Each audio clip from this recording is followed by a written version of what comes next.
خانوما چه پول خرج نمیکنن. الان اومده میگه فرمونم سفته. بیا اینجا. الان بده من. اینو الان درشو باز کن. بشه سوپا بشه آتی بشه هم بیرون بریز اینجا. بریز همینجا. بشه چند بار اینجوری بزنید سوپا بشه. بس. یه لحظه نگاه کن. ما میگیم خرج نمیکنم. الان برو یه استاد بزن سجاد. برامون سنگ بود دیگه خانم درسته؟ الان بچرخون.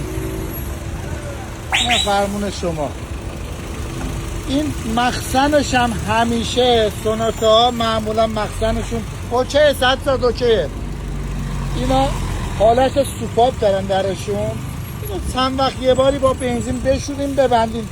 پمپش هم الان فرمون کار میکنه. زیاد اگه میموندش روغن نکشه پمپ هیدرولیک توش روغن نمیچرخه سیلن رتورو خراب میکنه. این یه ترفنده هم فوتکار استفاده کنم دوستان. تمام. دست خواهم شلا.